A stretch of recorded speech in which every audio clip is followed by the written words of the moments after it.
Las aclamaciones de la multitud resonaron como un trueno distante, cuando los amigos más cercanos de Antígono, sus filibasileos, le ataron con manos solemnes la diadema de tela blanca alrededor de su cabeza de veterano. Por primera vez, el viejo general tuerto, el monoftalmos que había cabalgado junto a da Alejandro, era llamado rey. El sol de Antigonia, su capital recién fundada, parecía brillar con una intensidad diferente, consagrando aquel instante en la historia. Este era el clímax de una vida de ambición desmedida, el momento en que la pieza final de su legado encajaba en su sitio. Pero se había construido sobre una contradicción fundamental, una mentira tan brillante como peligrosa, para llegar hasta este trono. Su hijo Demetrio había tenido que presentarse ante el mundo, no como un conquistador implacable, sino como el libertador de los mismos pueblos que ahora, con esta coronación, sometían irrevocablemente a su voluntad. La pregunta que flotaba en el aire, más pesada que el calor de Siria, era cómo habían logrado tejer esa red de poder, guerra y propaganda para reclamar una herencia que ya no tenía heredero legítimo. Todo había comenzado en la amargura de la derrota, un sabor que Antígono detestaba más que a la muerte misma. La guerra de Babilonia había sido un desastre, una herida profunda infligida por ese advenedizo de Seleuco, quien ahora se pavoneaba por las satrapías orientales. La derrota no solo le había costado territorio, había manchado su reputación, y en la sociedad marcial macedonia, una reputación empañada era el primer paso hacia la tumba política. Un general no podía permitirse parecer débil, y Antígono, astuto como un zorro del desierto, sabía que sus rivales, Ptolomeo en Egipto y Casandro en Macedonia, ya conspiraban, esperando que la herida se infectara para repartirse sus despojos. Habían apoyado a Seleuco, esperando que éste lo debilitara lo suficiente para que ellos pudieran dar el golpe de gracia.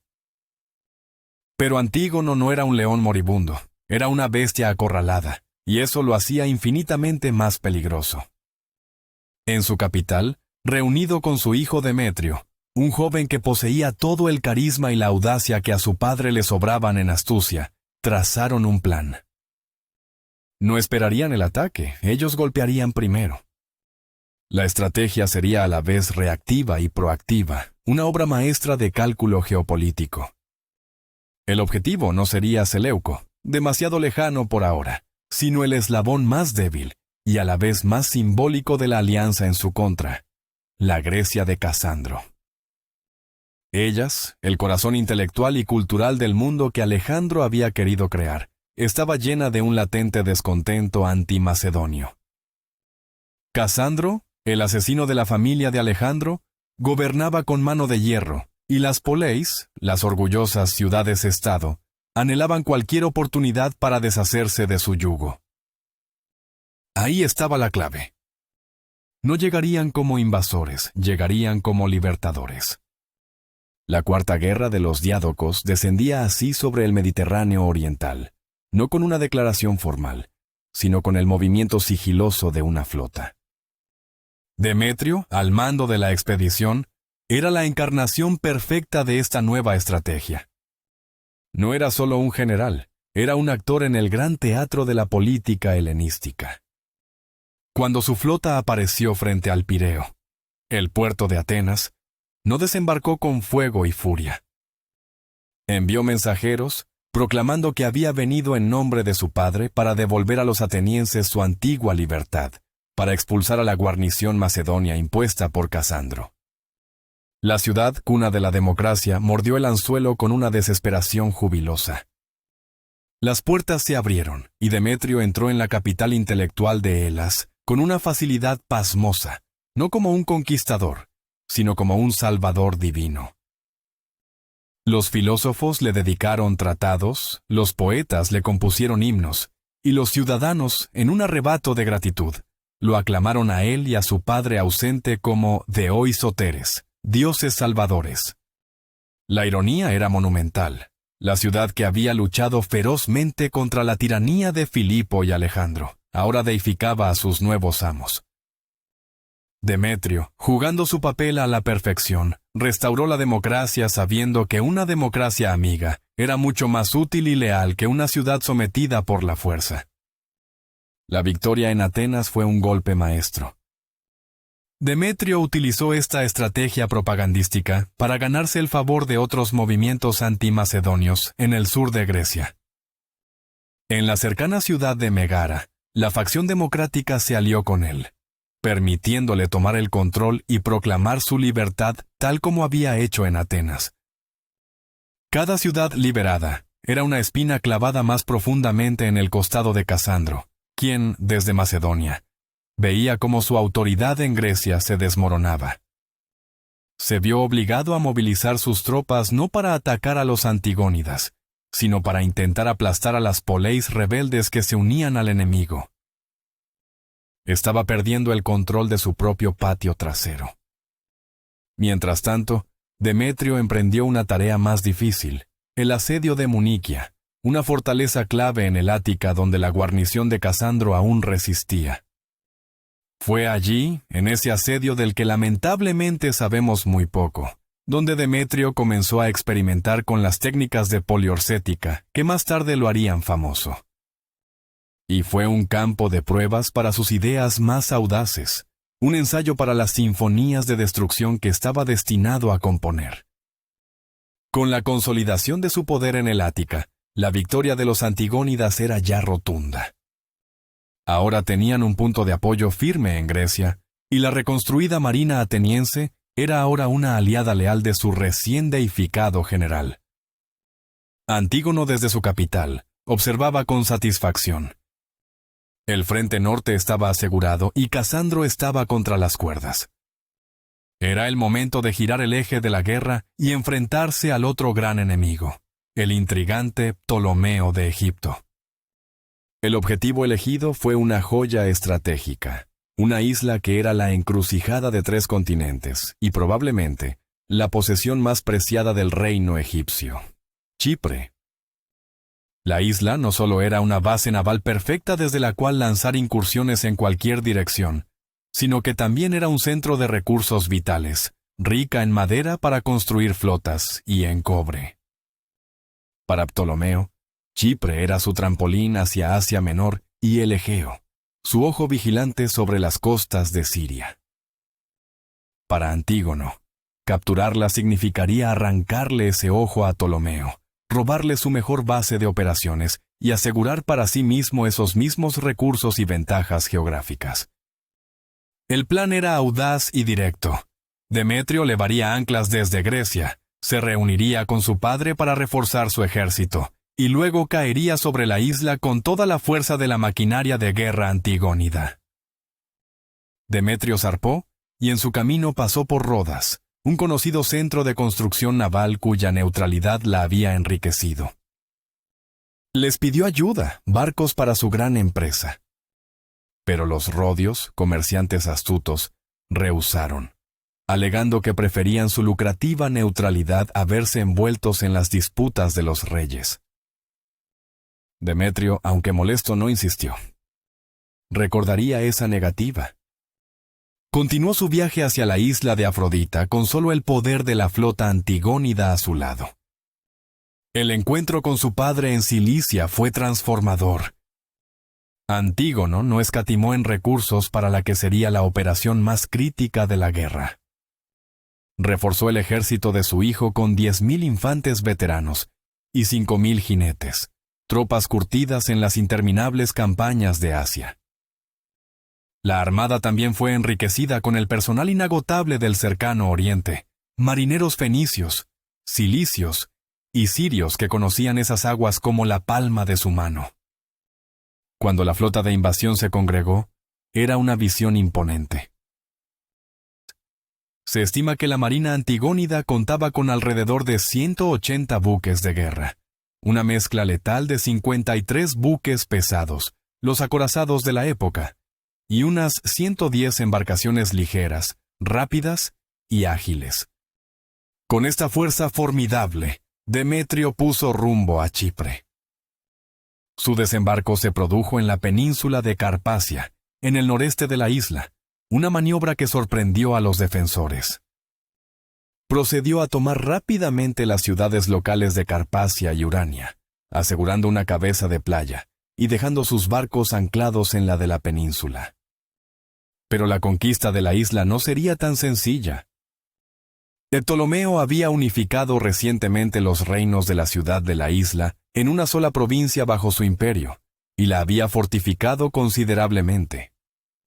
El poder de los Ptolomeos en la isla se centraba en la gran ciudad de Salamina, cerca de la actual Famagusta, y su gobernador no era otro que Menelao, el propio hermano de Ptolomeo. Menelao no era un cobarde. Disponía de una fuerza de defensa considerable, 12,000 soldados de infantería, 800 de caballería y una flota de 60 buques de guerra anclada en el puerto de Salamina. Su estrategia era clara. No debía permitir que Demetrio llegara a las murallas de su ciudad. Decidió salir a su encuentro, interceptar al invasor en campo abierto antes de que pudiera consolidar su posición. Salió de Salamina y recorrió 40 estadios para enfrentarse a Demetrio. Los detalles tácticos de la batalla que siguió se han perdido en la niebla de la historia, pero el resultado fue inequívoco. El ejército antigónida, más experimentado y quizás mejor dirigido, triunfó de manera decisiva sobre las huestes ptolemaicas de Menelao. 1,000 de los hombres de Menelao yacían muertos en el campo, y otros 3,000 fueron capturados. El resto, una masa desmoralizada y rota, huyó en pánico de vuelta a la relativa seguridad de las murallas de Salamina. Demetrio, oliendo la sangre, no les dio tregua. Los persiguió de cerca, y sin perder un instante, puso la ciudad bajo un asedio implacable. Su flota se movió para bloquear el puerto, atrapando los 60 barcos de guerra de Menelao en su interior. La trampa se había cerrado. Fue aquí, frente a las murallas de Salamina, donde Demetrio decidió que no solo iba a conquistar una ciudad, sino que iba a superar la leyenda. El asedio de Tiro por parte de Alejandro era el estándar de oro de la poliorcética, y Demetrio estaba decidido a eclipsarlo. Usando su experiencia de Muniquia, desató un infierno mecánico sobre la ciudad. Hizo avanzar catapultas que lanzaban proyectiles del tamaño de rocas y 2 enormes arietes que golpeaban las puertas sin cesar. Y entonces, ordenó la construcción de su obra maestra, la máquina que lo inmortalizaría con el apodo de Poliorcetes, el asediador de ciudades. Durante un mes entero, los bosques cercanos fueron talados y miles de artesanos e ingenieros trabajaron día y noche. El resultado fue la Helépolis, la destructora de ciudades. Era una torre de asedio móvil de 9 pisos de altura, una fortaleza de madera que se alzaba 45 metros hacia el cielo, erizada de artillería en cada nivel y protegida por placas de hierro. Su peso era tan colosal que requería el esfuerzo de cientos de hombres para moverla. Cuando la Helépolis estuvo terminada y comenzó a avanzar hacia las murallas de Salamina, debió parecer un dios vengativo de madera y hierro.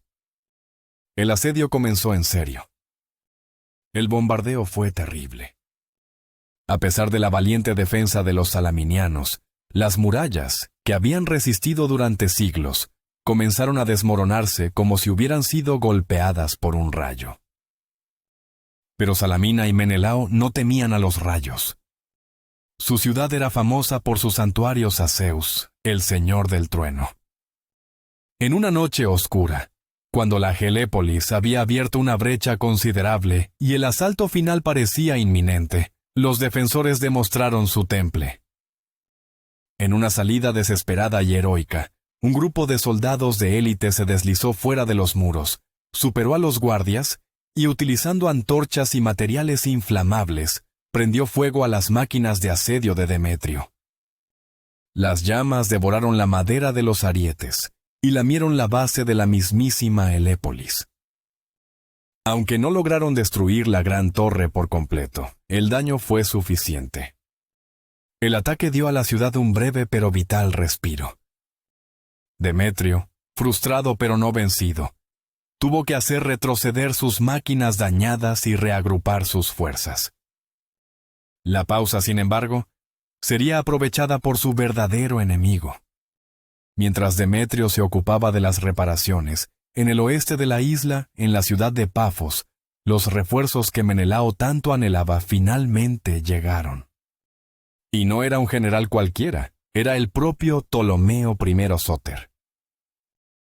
Ptolomeo había actuado con una celeridad impresionante. Al enterarse de la invasión, había reunido una flota masiva y un ejército de socorro. Llegó a Pafos con 140 buques de guerra y 10,000 soldados de infantería.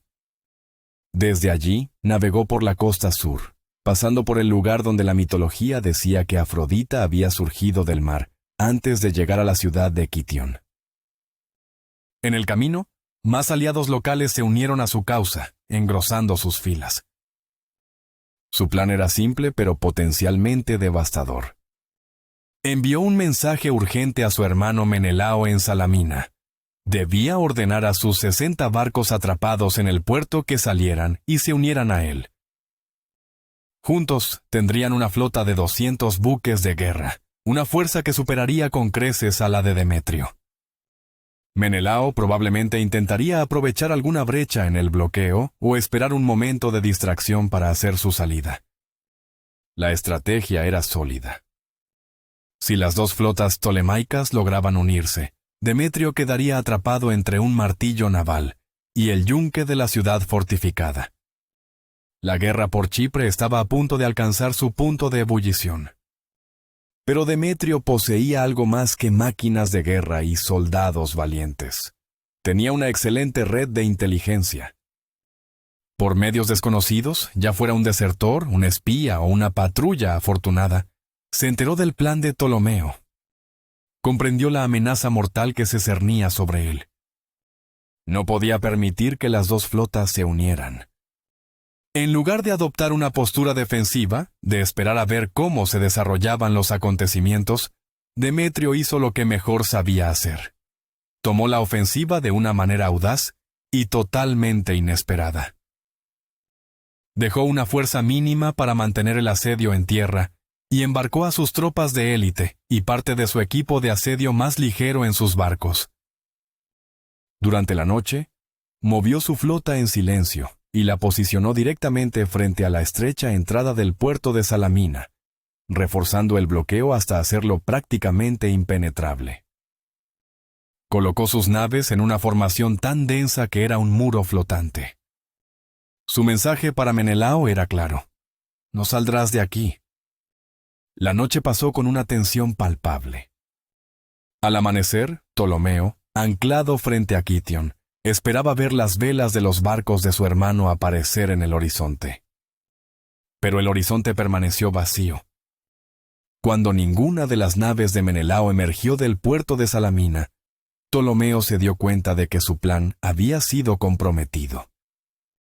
Demetrio lo sabía. El elemento sorpresa se había perdido. Ahora, Ptolomeo se enfrentaba a una elección difícil: retirarse y ceder Chipre, o atacar a Demetrio con las fuerzas que tenía. Siendo el hombre que era, orgulloso y valiente, solo había una opción. Decidió atacar a Demetrio por sí mismo. Dio la orden, y su propia armada, una formidable fuerza de 140 barcos, zarpó de Quitión, cruzó el cabo Pedalión, y se dirigió directamente hacia la flota de Demetrio, que lo esperaba en formación de batalla frente a Salamina. El escenario para una de las batallas navales más grandes y decisivas del período helenístico estaba listo. En el momento en que los vigías de Demetrio avistaron la flota ptolemaica, éste reaccionó con una velocidad y una precisión asombrosas. Sabía que no podía enfrentarse a Ptolomeo y vigilar a Menelao al mismo tiempo con toda su fuerza. Tomó una decisión arriesgada, dividió su atención.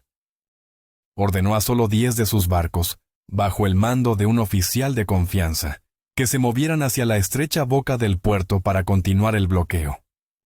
Era una fuerza simbólica, pero su tarea era crucial: mantener a los 60 barcos de Menelao embotellados el mayor tiempo posible.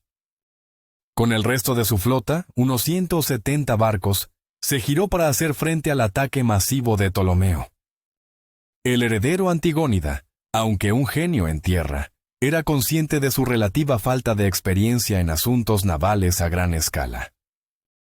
En un acto de notable autoconciencia, y aunque mantuvo el mando supremo, difirió el control táctico de la batalla a un tal Medios de Larisa, un navarca experimentado de la armada antigónida y amigo de confianza.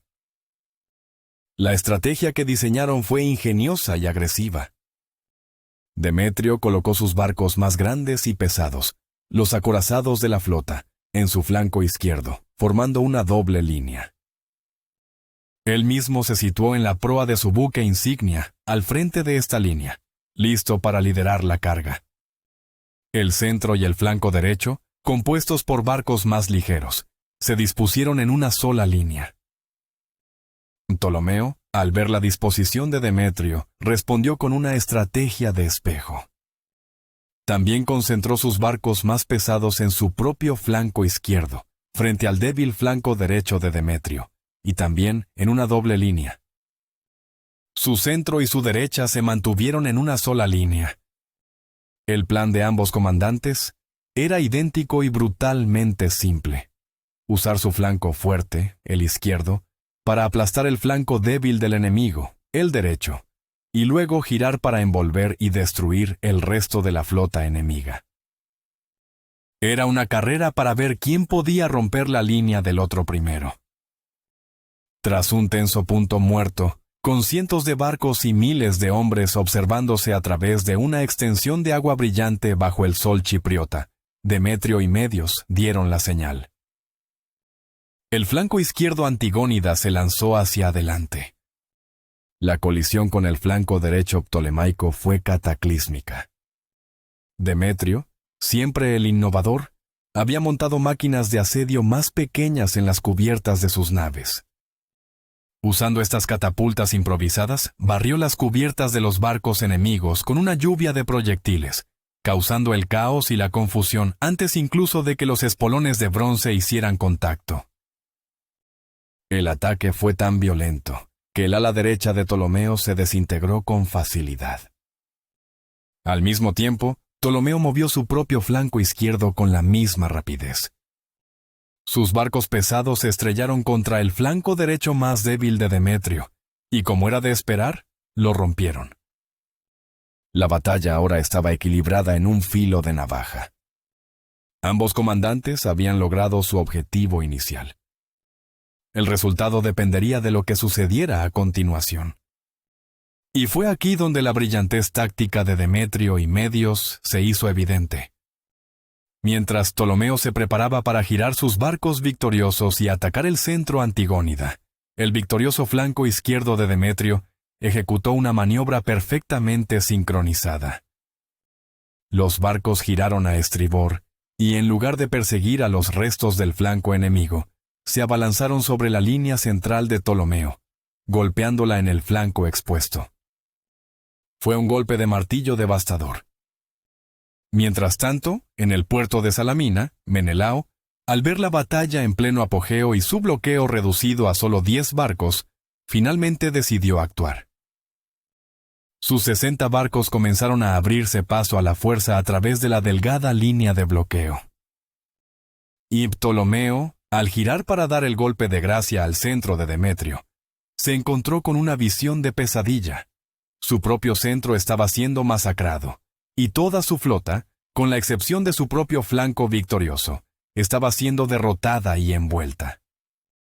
Comprendió en un instante que la batalla estaba perdida. Insistir sería un suicidio. Creyendo que sería demasiado difícil revertir la situación, dio la amarga orden de retirarse. Para cuando Menelao logró finalmente romper el bloqueo y salir al mar abierto, la batalla ya había terminado. Vio a su hermano huyendo hacia Egipto, y la flota antigónida, victoriosa, asegurando sus presas. La batalla de Salamina terminó con una victoria antigónida aplastante y decisiva. 40 de los buques de guerra de Ptolomeo fueron capturados con sus tripulaciones intactas, y otros 100 barcos de transporte cargados de suministros y refuerzos, también cayeron en manos de Demetrio. En cuanto a las pérdidas antigónidas, fueron mínimas. Probablemente solo 20 barcos resultaron dañados o hundidos. Menelao, viendo su causa perdida y su ruta de escape cortada, huyó de Salamina y finalmente logró llegar a Alejandría para unirse a su derrotado hermano. Poco después, la ciudad, sin esperanza de ser rescatada, se rindió debidamente a Demetrio. Junto con la ciudad, se capturaron 16,000 soldados de infantería y 600 de caballería, la mayoría de los cuales, siguiendo la costumbre de la época, cambiaron de bando y se unieron al ejército del victorioso Demetrio. Ptolomeo y Menelao, sin embargo, habían perdido algo mucho más importante que la batalla. Habían perdido Chipre. Una por una, las demás ciudades de la isla se rindieron a Demetrio. El control antigónida sobre la isla, con sus recursos, su hayumi y su posición geográfica estratégica, quedó asegurado para el futuro previsible. La noticia de la victoria llegó a Antígono como un vino añejo, embriagador y potente. Su hijo no solo había conquistado una provincia, había humillado a su mayor rival, y le había entregado el dominio del Mediterráneo oriental. Fue en este momento de triunfo supremo que Antígono decidió que la farsa había durado demasiado. El imperio de Alejandro ya no existía. Su linaje había sido exterminado, en gran parte por Casandro. La retórica de proteger la unidad del imperio, que todos los diádocos habían utilizado para enmascarar sus propias ambiciones, era ahora una broma de mal gusto. Recibió a su hijo triunfante y, en una ceremonia elaborada, rompió con el protocolo. Se declaró a sí mismo rey, Basileus, y nombró a Demetrio corregente y heredero. Con este acto, Antígono no solo reclamaba Chipre o Siria, sino que hacía una afirmación audaz. El imperio de Alejandro le pertenecía, y solo él era digno de reunificarlo bajo una nueva dinastía, la suya. Como relató Plutarco, la multitud entonces, por primera vez, proclamó reyes a Antígono y Demetrio. Los amigos de Antígono le ataron de inmediato una diadema alrededor de la cabeza, mientras que a Demetrio su padre le envió una diadema y se dirigió a él como rey en una carta que escribió. La presencia de sus amigos en la coronación era simbólicamente crucial, reafirmando la tradición macedonia de gobernar a través de un círculo íntimo de administradores y comandantes de confianza. Esta audaz declaración provocó un efecto dominó, una contagio de emulación, como lo describió Plutarco, que se extendió entre los demás diádocos. Al enterarse de la noticia, los seguidores de Ptolomeo en Egipto, para disipar cualquier impresión de que la derrota había humillado su orgullo, proclamaron también rey a Ptolomeo. Lisímaco en Tracia pronto comenzó a usar la diadema. Y Seleuco, que ya se comportaba como un rey con los bárbaros de sus dominios orientales, hizo lo mismo en sus tratos con los griegos. La era de los generales que gobernaban en nombre de un rey muerto había terminado. La era de los reyes había comenzado. Curiosamente, el único que se abstuvo fue Casandro en Macedonia. Aunque los otros le escribían y se dirigían a él como rey, él continuó firmando sus cartas solo con su nombre, sin título. Quizás su matrimonio con Tesalónica, la hermana de Alejandro, le proporcionaba una legitimidad que sentía que no necesitaba reforzar con una corona.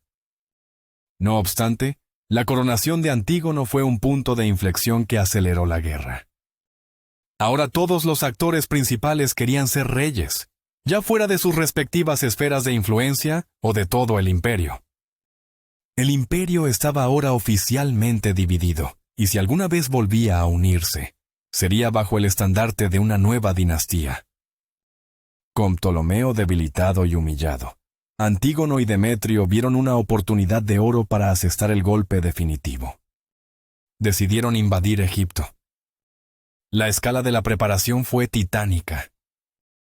Antígono reunió un ejército de casi 90,000 hombres en su capital, mientras que Demetrio preparó su victoriosa flota para apoyar la invasión desde el mar. Las dos secciones del ejército, la terrestre y la naval, viajaron juntas hacia el sur, una fuerza colosal que se desplazaba por la costa del Levante hacia la frontera egipcia. Cruzaron la frontera en Gaza, un lugar de malos recuerdos para Demetrio, y de inmediato intentaron marchar hacia el delta del Nilo. Sin embargo, la geografía de Egipto, que lo había protegido durante milenios, demostró ser un enemigo más formidable que cualquier ejército. La marcha a través del desierto fue una pesadilla logística. Para empeorar las cosas, los viejos enemigos de los antigónidas, los nabateos, recordaban sus enfrentamientos anteriores en Petra y acosaban constantemente a la columna de Antígono con incursiones de guerrilla. Finalmente, el exhausto ejército llegó a Pelusium, solo para encontrar a Ptolomeo esperándolos al otro lado del río, con sus tropas frescas y bien posicionadas, listas para defender su tierra natal. Antígono ordenó a Demetrio que intentara forzar un desembarco, que creara una cabeza de puente en la orilla oriental del Nilo. Demetrio, siempre obediente, lo intentó con sus mejores tropas. Una vez en un lugar llamado Seudostomum y otra vez en Fatniticum. En ambas ocasiones, las defensas de Ptolomeo, combinadas con las traicioneras corrientes del río, lo hicieron retroceder. Antígono consideró sus opciones. Intentar cruzar el Nilo por otros medios era arriesgarse a un fracaso catastrófico, como el que había sufrido Pérdicas años antes, un fracaso que le había costado la vida a manos de sus propios hombres. Con el ejército agotado, los suministros disminuyendo y el invierno acercándose, Antígono tomó la amarga decisión de ordenar la retirada. La gran invasión de Egipto había fracasado. Regresó a su capital, Antigonia, con el rabo entre las piernas, pero la guerra no había terminado. Antígono y Demetrio podían gobernar Asia Menor y el Levante, pero había una pequeña isla en el Dodecaneso que, a pesar de su neutralidad oficial, era descaradamente amiga de Ptolomeo y un centro comercial que rivalizaba con Atenas. La Rosa del Dodecaneso, Rodas. Antígono, furioso por el fracaso en Egipto y recordando cómo los rodios habían rechazado a su hijo, ordenó a Demetrio que zarpara y conquistara la isla. Fue una elección que definiría el nombre mismo de Demetrio y le otorgaría su título más infame, Poliorcetes, en el asedio más espectacular de la antigüedad. A lo largo de la Cuarta Guerra de los Diádocos, los antigónidas habían demostrado que no caerían sin luchar. Con su victoria en Salamina, Demetrio había demostrado que podía recuperarse de sus fracasos anteriores y asegurar áreas vitales para el control de su padre. En un mundo donde los imperios se levantaban y caían como mariposas efímeras, Demetrio y Antígono querían que el suyo durara para siempre. Pero Ptolomeo, Casandro, Lisímaco y Seleuco también querían inmortalizarse en sus propias dinastías, y no cederían ni un ápice de terreno sin una lucha sangrienta. La lucha estaba destinada a continuar incluso después de la resonante victoria antigónida en Salamina. La guerra seguiría en el mar, en las llanuras de Grecia y en las áridas tierras de Asia, y se librarían muchas más batallas para ponerle fin. El Mediterráneo oriental temblaría bajo las marchas de ejércitos que se extendían hasta el horizonte, y armadas navales interminables. Parafraseando al político italiano Antonio Gramsci, los mundos clásico y aqueménida estaban muriendo, y el mundo helenístico luchaba por nacer. Y en ese parto violento y caótico, era el tiempo de los reyes y los generales,